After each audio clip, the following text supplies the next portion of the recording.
I'm convinced there's room for everyone here.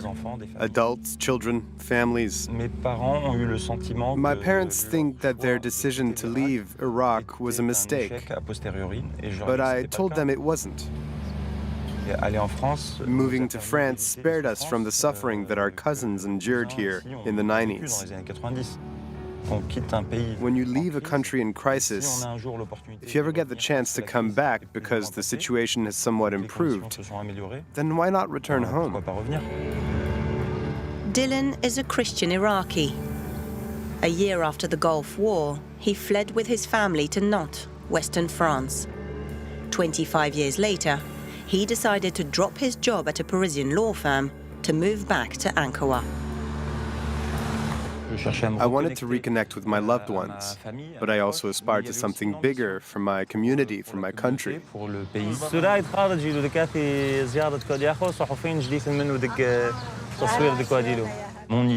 think that all our hard work and our efforts will be more useful here than if we got stuck in a routine in Paris.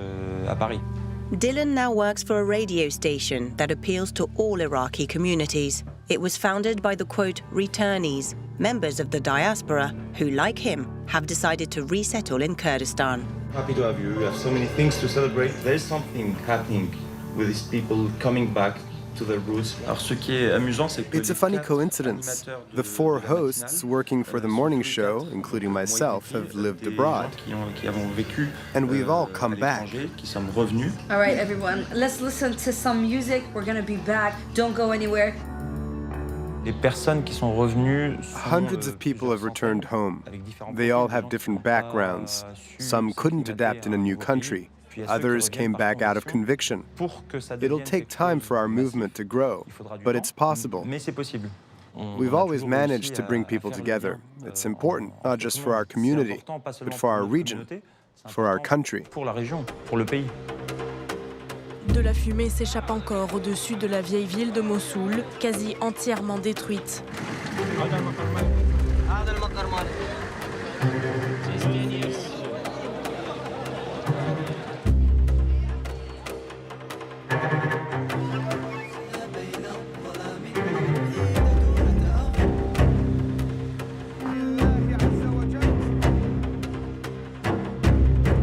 10 years on, Iraq is still scarred by ISIS persecutions, as well as 30 years of crises, sanctions and bloodshed.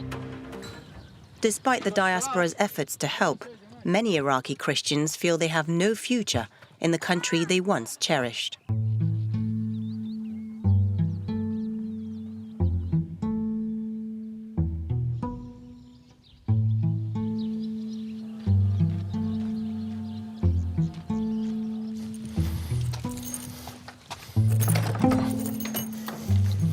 This house belongs to my older brother. He immigrated to Canada during 2014. My younger brother came and sat in his place. His family even immigrated. Now they are in Jordan, his wife and his 2 daughters. Both of my brothers came to this house, and both of them, they immigrated and they lived. It's very sad, actually, just to come here again. And it was one time full of people, and now it's almost empty and nobody's here.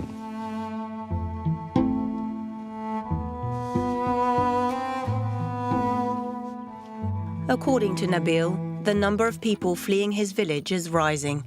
In Iraq, the Christian population has dropped drastically, from 1.5 million under Saddam Hussein to just 150,000 people today.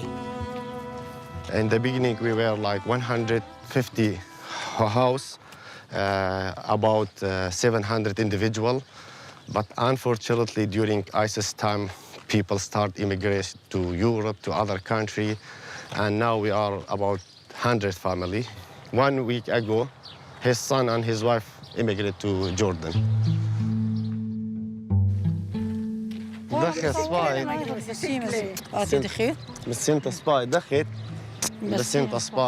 She's from Sydney, actually. Just came to visit their relative here. Yes. We are persecuted here, not only in Iraq, in Syria, in Iran, in South Turkey, the people that are graduated from the school, institute, college, sitting in the house 1 year, 2 years, 3 years, 7 years. So what do they do? Where's the future? We are indigenous people, but we don't have any rights. Solution, it's not in our hand, actually. The solution, it's in the government. They should have plan. In my case, I never think to leave my country, actually.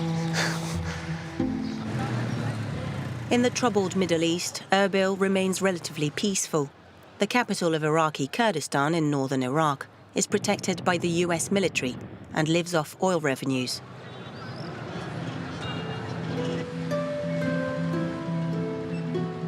Dylan has created an NGO called The Return. His aim, to bring more members of the diaspora back to his suburb Ankara, like this group from Chicago, Ottawa, and California.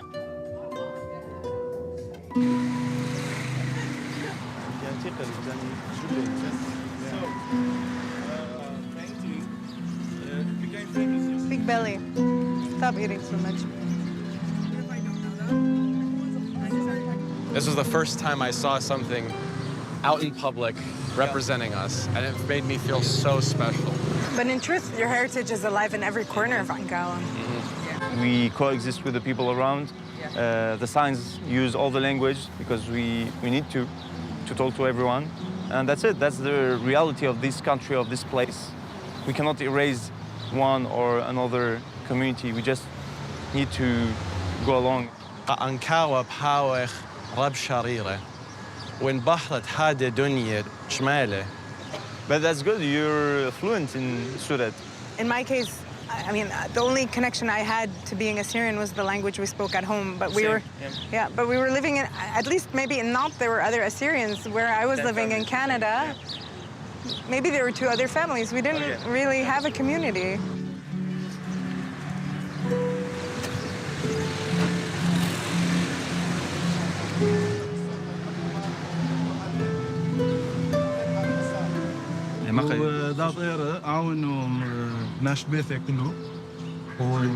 He's a barber. We used to visit Ankara every year. My wife, my children, we'd come here for the fresh air.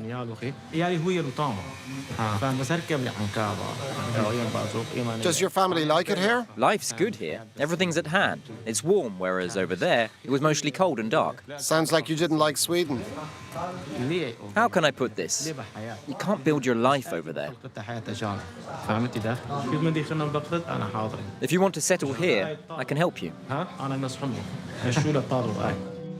My family doesn't want me here. They discourage me from coming, and they know I'm gonna like it, so they discourage me even more. I went through so much to leave here, and here I am coming back. Yeah. And so I feel like I'm not supposed to enjoy this, but I do. And you know, I've never felt more conviction for anything either in my life. It's not like this is just fun. I feel like this is my purpose. I feel like I should be here.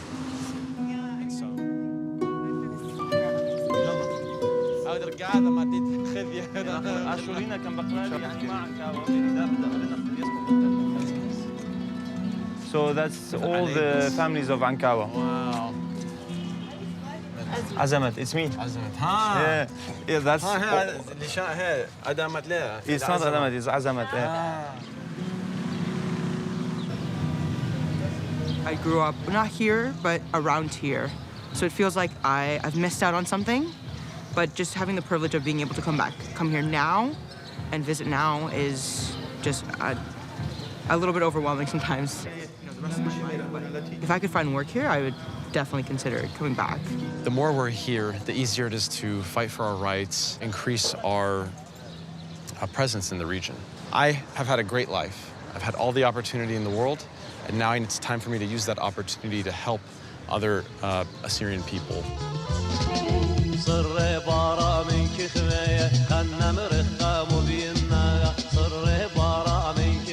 My parents still don't understand why I come here, but it's part of having an identity. You know, people need land, language, and people. That's what a nation needs. And so part of that is being on the land and being with the people and speaking our language. The dream of return remains very present within the diaspora from North America, Australia, Sweden, Germany and France. Each year, the community gathers in Dohuk to celebrate Akitu. In spring, it marks the Assyrian New Year 6774. For Dylan, it symbolizes renewal. I've seen an increasing number of people coming to this festival, especially those from the diaspora, who are reconnecting with their roots. This year, for the first time, the Iraqi Kurdistan government has declared Akitu a public holiday for the entire population of Kurdistan. So these are signs of coexistence among our people here. Honestly, when I see everyone here, it makes me so happy. We need this kind of support because more and more people are considering leaving. They're losing hope. They feel despair and weariness from the crises. That's what's destroying us. The diaspora has a role to play in restoring hope. It's part of our shared responsibility and common heritage.